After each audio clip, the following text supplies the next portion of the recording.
Morning. You're listening to WNHHLP 103.5 FM, New Haven's home for community radio. We are broadcasting live from downtown New Haven. We are also streaming live on TuneIn Radio and newhavenindependent.org.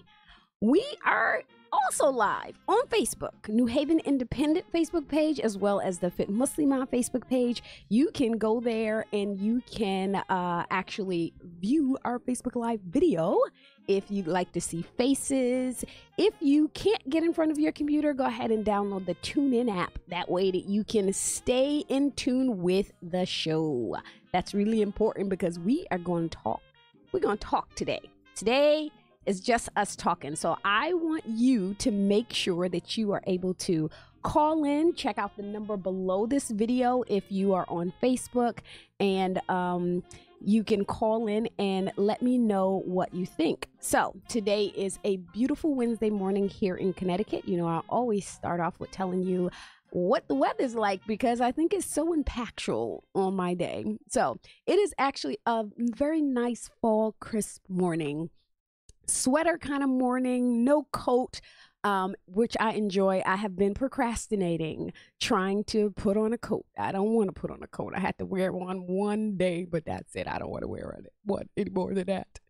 So we are on a beautiful day, but since today was a talk back show, I decided that I would talk about what has been all up and down my news feed and my Facebook people commenting on. So this is what we are going to talk about. So if you have been on social media over the last week or so, and I just have to say that I've come up with a new conclusion in life, which is if someone is not on any social media, then they are weird. So that is my conclusion. And I have actual evidence of people who I've met who don't do social media. And when I say social media, that means you don't have Facebook, you don't have Twitter, you don't watch YouTube. YouTube is a social media, by the way. Somebody apparently wasn't sure about, I talked to somebody about that and he was like, I didn't know that was social media. Yes, it is. It's just another way of sharing via video. So people who don't have social media are weird, let me tell you. Because they actually don't get to partake and see all the things that's going on in the world, right? So they're inside of like this little teeny bubble and they don't get to see all the things that are going on. So on social media, we had an interview that included Gabrielle Union, Ellen Pompeo, who has been officially invited to the cookout, as well as Gina Rodriguez and I want to say Emma, oh gosh, I can't even remember her last name. I apologize. Emma Roberts, right? Who was very interesting. So this was an interview or a panel discussion more than an interview about disparities inside of the entertainment industry. So one of the things that came out of this exchange is Ellen Pompeo being very forward as to how she takes action steps towards using her recognized white privilege to bring about equality, or at least some steps. So she gave kind of like a monologue about how it's important to see diversity, not just on camera, but behind the camera as well, and how it's white people's job to actually advocate for this because it's a system. And in her words, that we messed up, we created this, and so we have to fix it. Talking to white people from a white person. So she got invited to the cookout because all of she said was stuff she said was absolutely true. And the interesting thing about it is that like her comment went viral because we have a positive and we have a negative. So the negative part that went viral was when Gina Rodriguez, she engaged in what people are referring to as oppression Olympics, right? So this is really interesting. So I want you to take this in context, and I'm going to tell you kind of like the context if you have not heard it. And if you have a comment, you can give me a call at 203-684-8907. And you can tell me what you thought about this.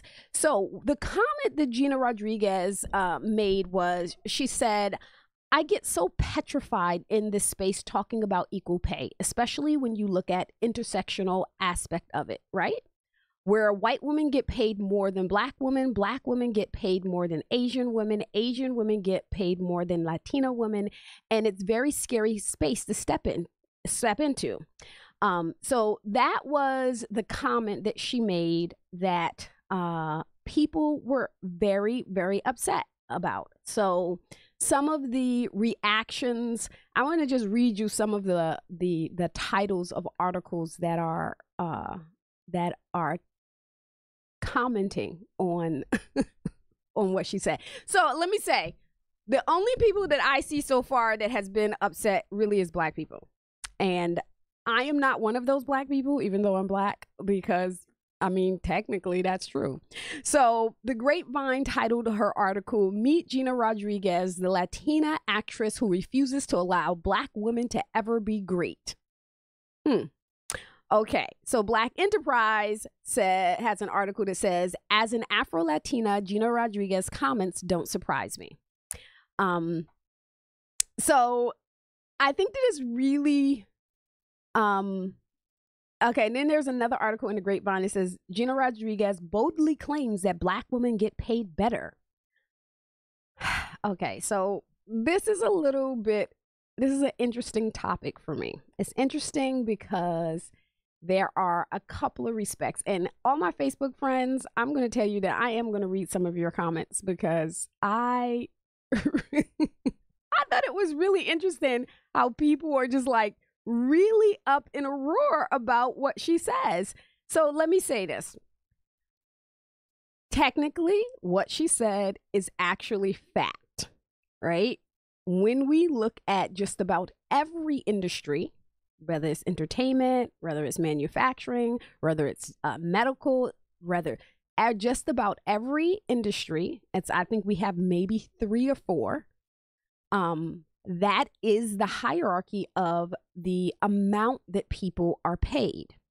So I saw one Twitter comment where someone was saying that, well, when you look at the highest paid actresses of all time, then there is an Hispanic woman on this list, but there is no black woman. I really don't think that discredits what she said. So that's kind of like white people saying, well, Oprah has more money than me, so how are black people paid less than me? There's always exceptions to the rule, but I think she was talking in general. So that's kind of like part of my view. Now, in this whole debacle that I call it, I think that people have, so this is my question from one black person to another black person. Are we becoming too sensitive? Like, seriously, like, are we being too sensitive? So if you have a comment, I really want you guys to call in and tell me your view of this. Really, 203-684-8907. Don't be shy. Call me and tell me, were you offended by Gina Rodriguez's comments? And I would really actually also like to hear from other Latinx, even Latina, to see like, is this, I have to be honest, I'm still trying to figure out several things inside of this idea of, you know, we are in a phase where we're constantly saying that women have to stick together. Women have to stick together. I travel, and this is a question that I have asked myself over the last year or so, being on boards and around groups of women, generally liberal white women who claim to be feminists. Not saying that they're not, but this is they fly their feminist flags high. And one of the things that I've noticed is that we advocate, but we don't advocate. We advocate for women in those circles, but that advocacy is an advocacy for white women by default. So when we talk about equal pay, and again, her comments were actually true. When is it okay to fight for the rights of the people who are worse off than we are? So, as women fighting for equal pay, we are fighting for white women to be paid equally as white men. At what point do we fight for Black women to be paid equally as white men? At this point, like, Black, Asians, and Latinas will be doing great if we just get paid what white women get paid. I'm just saying. Like, at what point do we advocate for that? So I'm not defending Gina Rodriguez's statement or making a definitive taking a side or another. I'm just saying I think that we have to remove emotion from it. Like, I notice, like, no shade because I'm dark skinned, right? That several of the women who commented on my post on Facebook who began to talk about colorism are dark skinned women. So are we being too sensitive and emotional about what she said? When we think about women advocating for other women, where does that advocacy begin and where does it end? And I'm going to have to tell you the limitations of my comments. The limitations of my comments is I was told by several people is this is a pattern for Gina Rodriguez, that she said things like this before about Black women. And I have not looked up her previous comments, so I am functioning on the interview that I saw with her. And so I don't know what she said previously about Black women that made people like say, as I'm seeing, the Griot has a article that says she's a habitual hater. They literally. So the title of this article is "Habitual Hater Gina Rodriguez is the Latina friend that you don't want." Oh, they're like, she really got dragged. Wow. She like seriously got dragged on the internet for these comments. So I think that it is so the whole article is habitual hater Gina Rodriguez is a Latina friend you don't want speaking up for you. So I'm thinking, I didn't actually think she was speaking up for Black people. I think she was speaking up for Latina people, Latina women, right? So I don't think that she put herself in a position to speak up for Black women. And so that goes to another question that I have. Do we automatically expect all people of color to speak up for every other person of color? Is that kind of a natural inclination that we think that people of color has, like, that we have this obligation, like you can't advocate just for Hispanic people or just for Asian people without advocating for Black people as well? That's a question. Again, I am not saying anything definitive. I am just putting questions out for us to think about. And if you have a comment or answer to one of my questions, you can call me at 203-684-8907. Again, 203-684-8907. And we are talking about Oppression Olympics. And if you're just tuning in, you're listening to Mornings with Mubarakah on WNHHLP 103.5 FM in New Haven, Connecticut. We are broadcasting live on TuneIn Radio. We are also on newhavenindependent.org and on Facebook, both the New Haven Independent and Fit Muslimah Facebook pages. We are talking and having a conversation, or I'm commenting on the recent panel discussion of Gabrielle Union, Ellen Pompeo, Emma Roberts, and Gina Rodriguez, and some of the uproar that happened after Gina Rodriguez made her statement about Hispanic women and Asian women getting paid less than Black women. So I'm going to actually read a couple of the comments that was underneath my post when I posted it on Facebook. So I don't want my Facebook friends to get nervous because they're going to be like, oh man, if I post something underneath Mubarakah's page, she going to read it on the radio. I might. I'm just saying. Make sure you are your authentic self because it might get read on the radio. So, Hueda said that, but what she said is true for the most part. So here's something else. So Hueda is African, and she said that, and she's married to an African American. So this is somebody that actually knows. And so she said, I know I might be attacked for this, but why do many Black folks in America think that no one else can hold a candle to suffering? That no other suffering had merit, and no one else could complain anything in life because it's only Black folks who have suffered the most and hence hold the mantle. This is really a rhetorical statement, by the way. Already had this conversation with many folks over the years, of course. I'm just the devil for saying such a thing because I'll never understand. So my response to Hueda was, if your question wasn't rhetorical, I would say because 95% of the time, Black people do suffer the most. But that doesn't mean we need to play Oppression Olympics, and we don't need to automatically discount the 5%. So I think that is a really interesting perspective from somebody who is not African American, meaning lineage from stolen African bodies brought to America.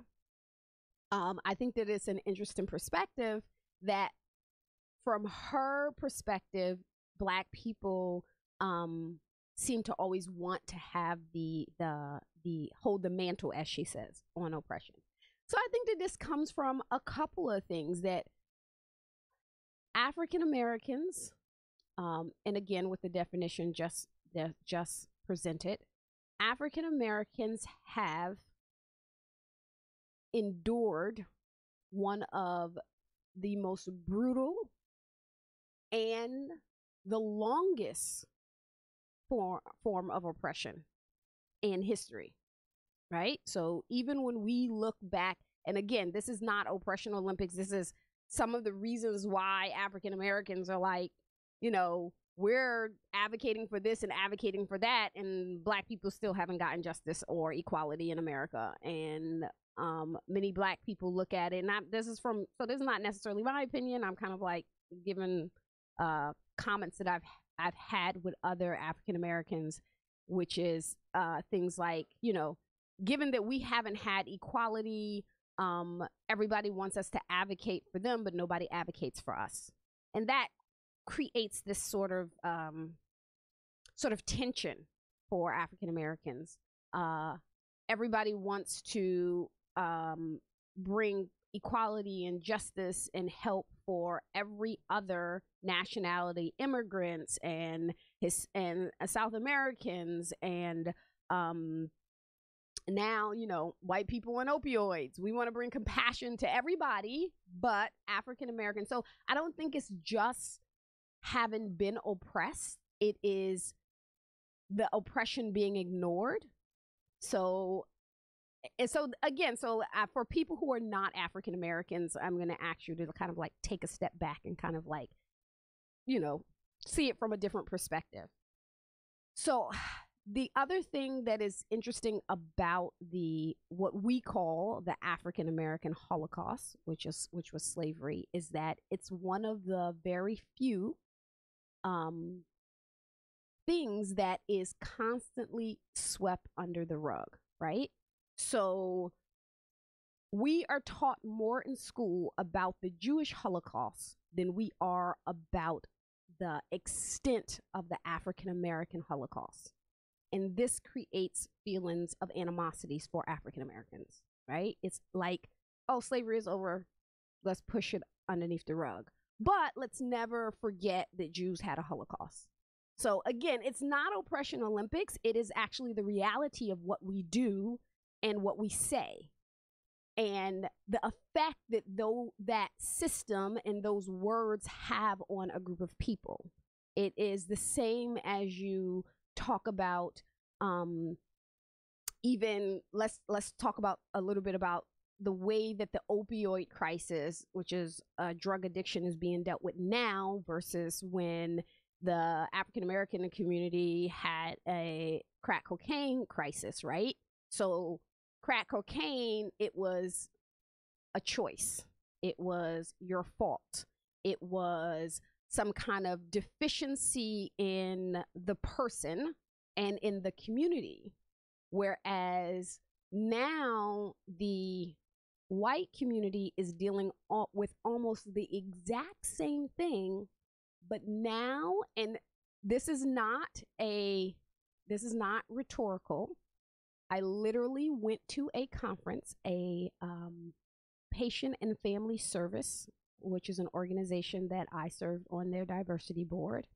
And the keynote speaker, her entire speech was her evidence that opioid addiction is a mental illness, and we have to treat it like a mental illness, not as something that people choose.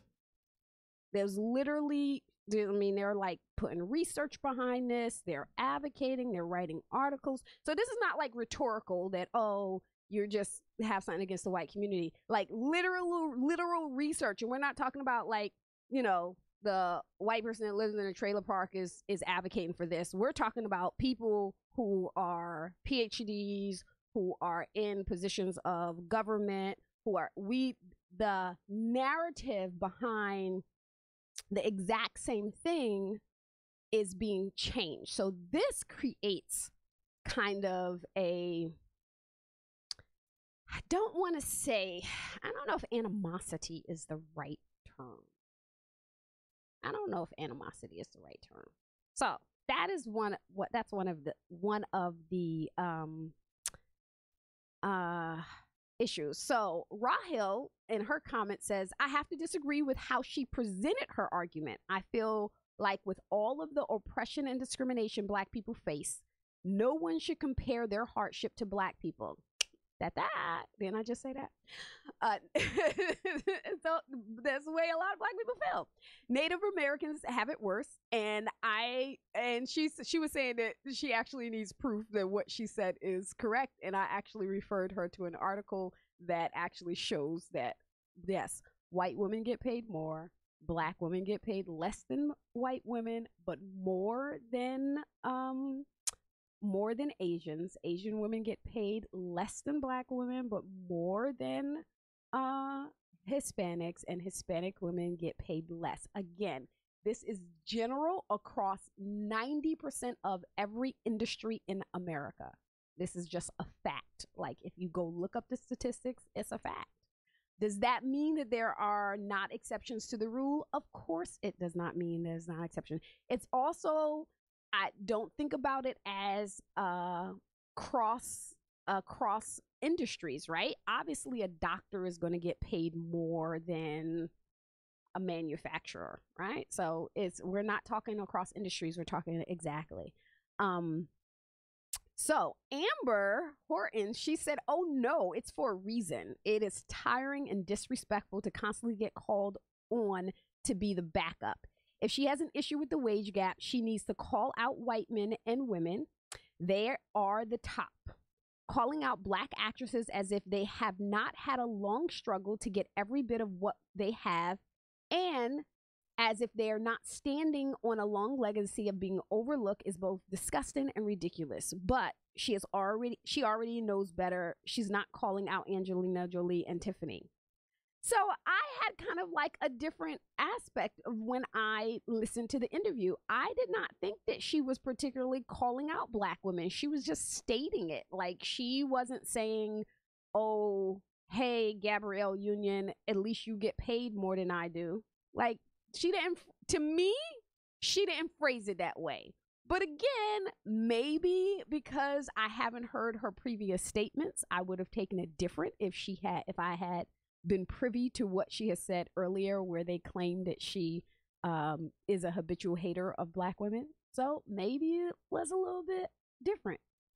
If you have a comment and you want to give me your view of how you heard Gina Rodriguez's comments in that panel discussion, go ahead and dial 203-684-8907. Again, 203-684-8907. And I'd love to hear from you to see what it is that you took away from the interview or took away from her comments. So Acacia Salati, she said that apparently this isn't the first or even the second time that she made a point that tried to check Black women, our work and our sacrifice. So again, I really have to go back and look. So this is going to be a discussion I will probably continue under the comments of this video on Facebook, because I think that maybe I need to take it in a better context. But taking it face value on that particular panel discussion, and again, I watched the discussion from the beginning to the end of the video. I think the video is like 10 or 15 minutes. And everybody, and just a side note, why Emma Roberts was sitting there like a bump on a log? Like, she literally had nothing to say but a couple of mm-hms. I don't know, that's suspect. And why nobody pointing that out? Like, why literally, she had no comment for the 15 minutes. Like, maybe she felt like it didn't really affect her. Like, Ellen Pompeo felt like she had something to say. Like, why Emma Roberts was a bump on the log? Okay, that's a side note. So, Mariam Sullivan said what she said was wrong, shallow, and lacked knowledge of basic civil rights history. The fact that she's comfortable disregarding her own Blackness is concerning as well. But there is a very long history in the United States of Latinx passing and using their borrowed white privilege against darker Latinx and ultimately Black Americans. There's a very long history of Latinx siding with white conservatives against darker people despite their own African roots.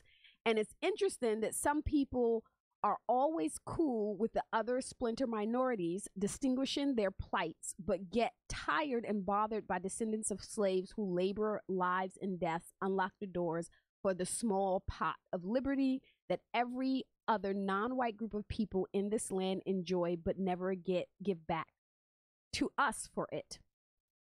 So I think Mariam just is thinking a little bit too hard on this one.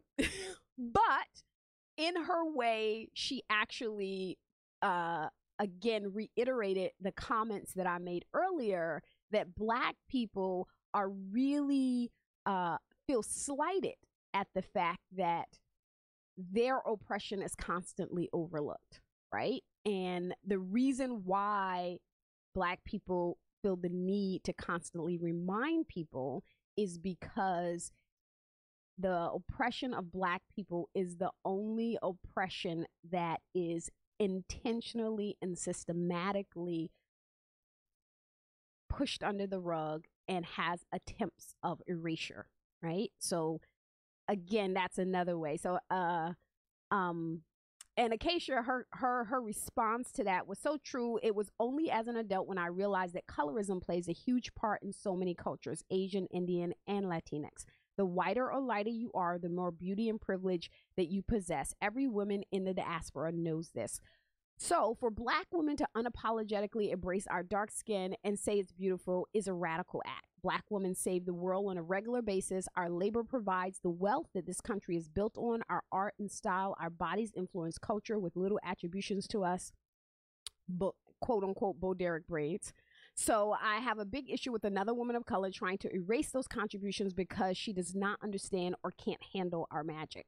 So the interesting thing to me about this exchange is we went from her kind of this thought that she was degrading Black women to her playing colorism. And I actually didn't see that in that exchange, right? So when we talk about colorism versus a clear ethnic difference between someone, right? So yes, Latinx, Puerto Ricans, Dominicans, they are all descendants of slaves, right? But we also don't deny that they have a different nationality, a different culture, right? So we're not talking about whether or not light-skinned people get paid more than dark-skinned people. We're actually talking about people from their perceived origin being offered less in whether it's a movie role or a job role based on their perceived origin. And it's even done based on gender, right? So they will offer a woman less for a CEO job than they would if they had offered the man the job,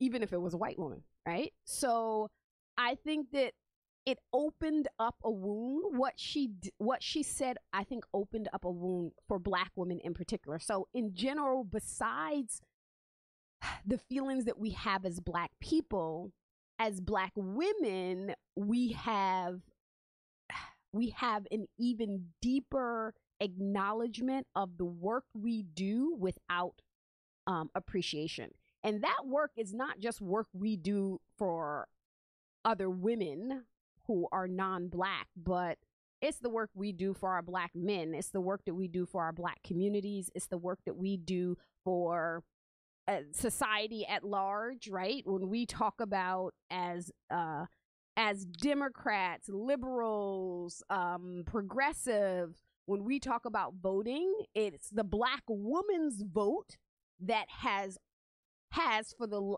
last since forever that has placed candidates over the edge, right? So it's not just the Black vote. Let's be clear about that. It's the Black woman's vote. Black women are more politically engaged. Black women are the one who vote Democratic and progressive and liberal. This is the Black women who have, as they say, saved the election, right?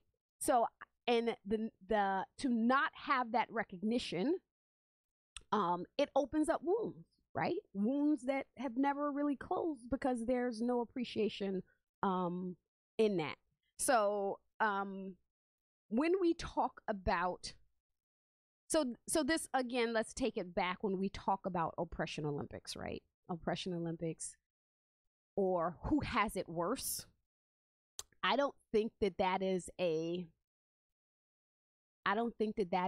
productive conversation if we are going to progress. I don't think that we can, even as Black people, who I personally feel have had it harder and that hardship longer than any other group of people on earth, particularly African Americans. So I don't think that it's productive for us as a people, us as a society, us as a group of women to feed into this idea of you can't mention your injustice because my injustice is worse. So that's what Oppression Olympics is. If you're wondering, like, what is she talking about with this Oppression Olympics stuff? So Oppression Olympics is people talking about their injustice to try to one up the other person. And because I'm just gonna tell y'all, like, y'all can't one up Black people. I'll be honest with you. I'm sorry. You really can't. But on the same token, Black people can't completely discount the injustice for other people, right? So that's really important. Black people, as Black people, we recognize, I think that it's important for us to recognize and appreciate for ourselves that we keep these things front of mind, to keep it as a consistent reminder and encourager to continue to resist, to continue to fight oppression, to continue to fight for justice, because we have not received justice. And so that is why we have people like Colin Kaepernick that takes a knee. That is why we have people that stand up, sit down, that throughout games and in the NFL, in basketball, because it is a wrong that has never been righted. But on the same token, I think that it's important for us to recognize, I would like for us to recognize that pay inequity among women, there is a difference. But what we have to figure out, and again, I do not have the answer to this question. It's a question that I've been asking myself for at least for the last 6 months, as a result of me and people who are on some of the boards that I'm on and noticing my absence of the meeting can confer that it is really a moral question that I've asked myself. Is at what point do we advocate from the top down or from the bottom up? That is the question that we have to ask ourselves. Do we advocate? So right now we are advocating from the top down. We are advocating for white women to be equal to white men. But when do we advocate from the bottom up? Or is there a hierarchy to it? Do we kind of like, okay, once white women are equal, then we're going to advocate for Black women. And then once Black women are equal, we're going to advocate for Asian women. And once Asian women are equal, we're going to advocate for Hispanic women. So is that the hierarchy that we have to go through? And again, I don't have an answer to this question. I'm just putting it out there because I think that it is an interesting question for us to really talk about. And I believe in not just talking about, but also strategically planning around, right? So how does our advocacy work when it comes to equality among women?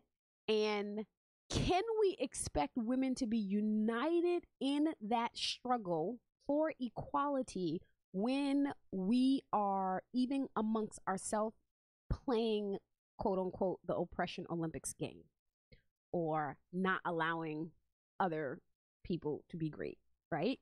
So when can we unify as women? That is also an interesting question. I only have like 5 more minutes to my show. So if you have a burning question or comment that you want to ask, you can dial 203-684-8907. That's 203-684-8907. I think that it is, again, I don't have an answer to that question. If you don't have time to call in and you want to comment underneath the Facebook video, I will also appreciate that, because this is not rhetorical. I know I'm just talking a lot, but this is not rhetorical. It is like a serious question. How do we, and is it possible to advocate for all women and not get offended when we say, so I wonder how white women feel when Black women talk about them being paid less than Black women. We see from the internet how Black women feel when Latina women talk about them being paid less than them. So I think that it's a fair question. I think that it's an interesting way of really bringing this question forward and how we do it. And again, I don't have answers. I have a lot of questions myself. And I pondered this on a regular basis. I really do. I ponder this. How do I, as a Black woman in a space of white feminism, how do I navigate that when I know that the people who advocating are advocating for their best interests, and it is a repeat of history? So when I say a repeat of history, we know that feminism, so this is the historical feminist movement, that it was a movement that was actually born out of racism, right? The founders of feminism said the ability for Black men to vote is what woke white women up, right? Black women and women of color did not become a part of the feminist movement until it became convenient, because we were the people in the factories. We were the people who could add numbers to advocacy in unions, right? So we were, again, Black bodies were used to prop up the benefit of white bodies, of white women, because we made the numbers. And it's never been a movement that was an advocacy or a place where Black women could advocate for equality or justice. Now that we are supposedly progressive, moving forward, how do we begin to change that? How do we take a movement that advocates for the rights of women and make it an advocacy for the rights of all women and not just white women? So that is the question that I will leave you with today. I want to thank you for listening. It's been an interesting show, and it's been some interesting comments along the way, right? So it's been quite interesting. And if you are just tuning in, you're going to have to go catch it on some of the recordings, because you've been listening to Mornings with Mubarakah on WNHHLP 103.5 FM. If you missed the show, you can go to Facebook Live, go to New Haven Independent Facebook page or the Fit Muslimah Facebook page, and you can find the video there, or we are on TuneIn Radio, iCloud, iTunes. Where else are we, Harry? iCloud, iTunes, Twitter, Periscope, Stream Me. There's a list. All right, we everywhere, y'all. Just look for WNHH. YouTube too. Twitch. There you go, Twitch. I don't even know what Twitch is. We everywhere. So this has been Mornings with Mubarakah. Thank you for listening, and I remind you, today, like always, go about your day to be a voice and not an echo.